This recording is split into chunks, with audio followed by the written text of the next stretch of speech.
So the other day when organizing my production projects, I made an interesting observation, and that is that I finish over half of the projects that I start. Now I believe that there's two types of producers out there. There's those that continuously start making new projects and they never finish anything.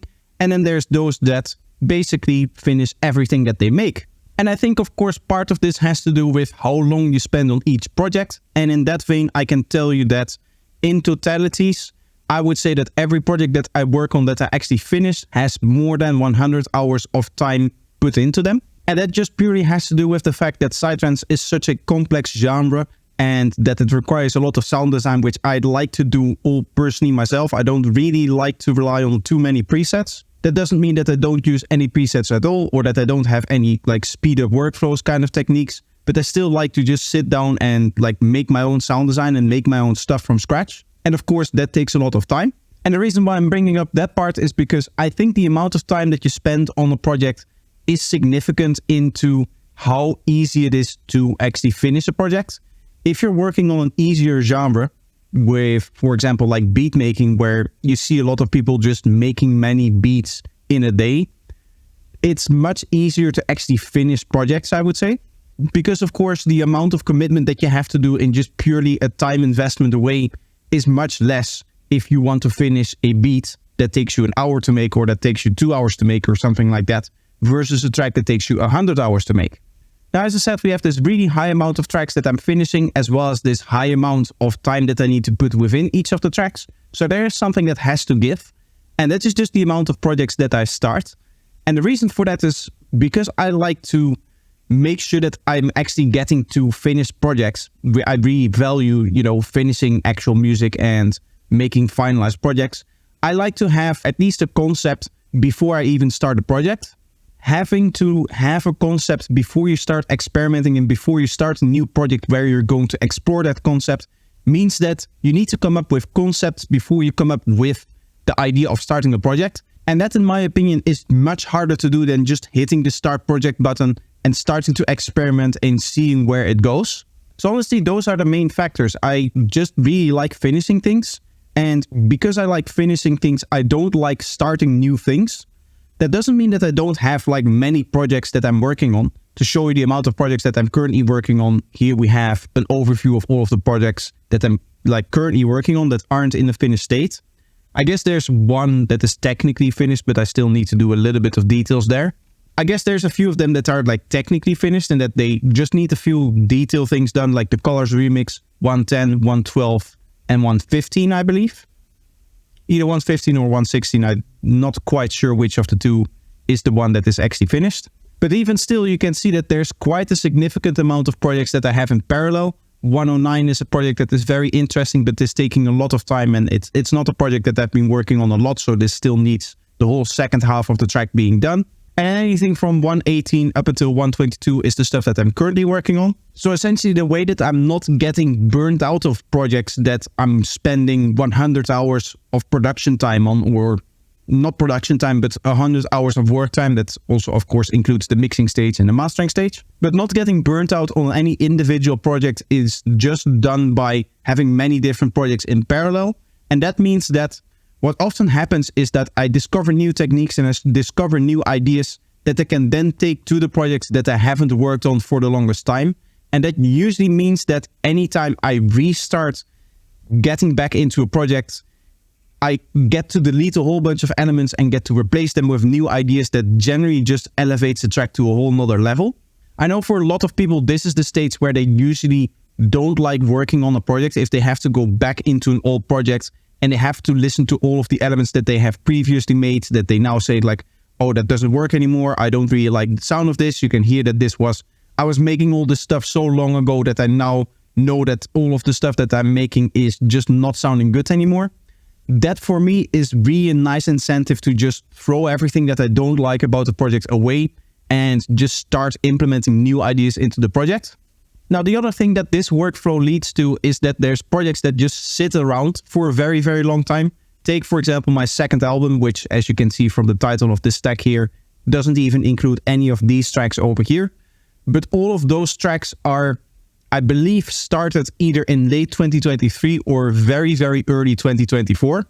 And partially because of some external factors, but also because I just like to let projects sit for a long time and almost like forget what projects sound like before I go into next stages. So when I go from, okay, this is the finished ideas and now I have to work on all of the individual details of the track and really just fine tune the track, I like to have a little moment to sit in between that so that I kind of forget it.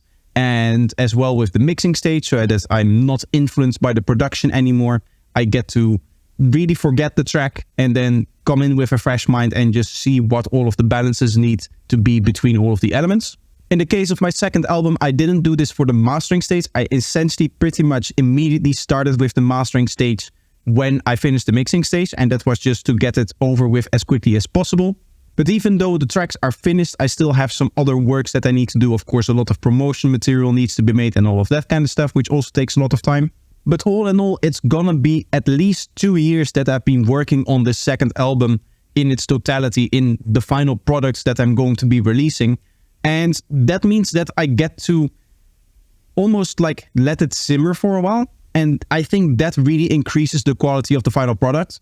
That does mean that there's kind of like a dichotomy going on, in the sense that the stuff that you guys see in the tutorials and the stuff that you guys hear from me in like the shorts and all of the content that I'm putting out, and even some of the previews that I sometimes like to put in a mix or something like that, all of that stuff is going to be much newer than the stuff that I actually release as my music that goes out as an actual release. And I sometimes feel like people are going to get disappointed when the next album doesn't include the particular track that they heard maybe even a year ago in some content that they're now wondering about, and they assume that it's going to be on the second album because I've been talking about that second album for so long, and it's just not going to be part of it.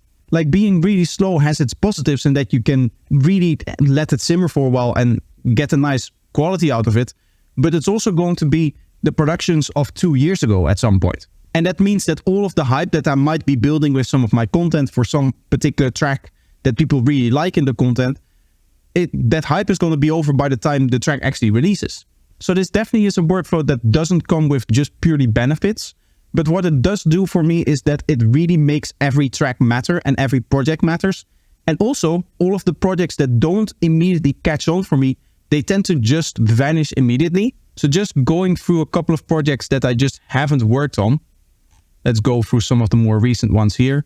We have a few that are a little bit bigger. I believe 120 is one of the bigger ones.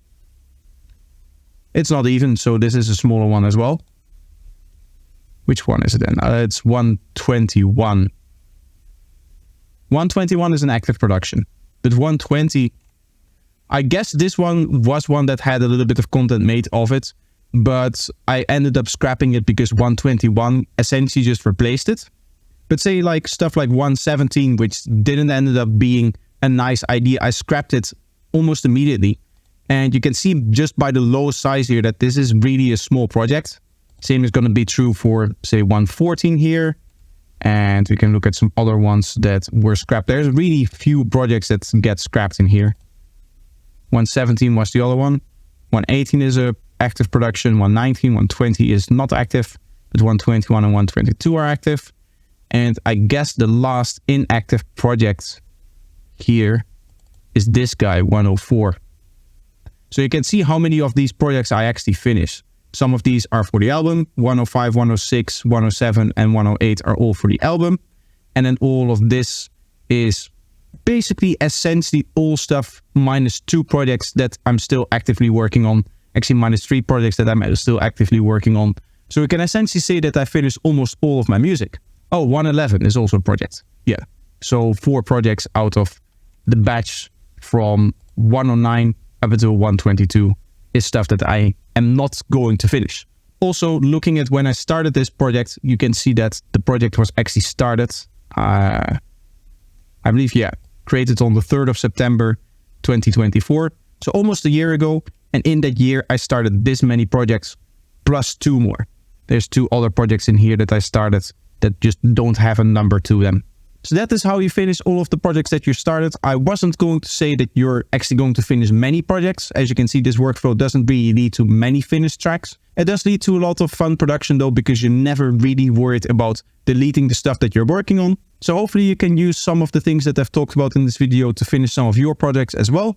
Let me know what you do to make sure that you keep on track and that you keep finishing stuff. And if you don't finish any of your projects, maybe consider finding a new workflow that allows you to finish some of the stuff. But that's going to be it for today. I hope that you enjoyed it. Make sure that you like and subscribe and do all of that good stuff. And I hope to see you in the next one. Bye bye.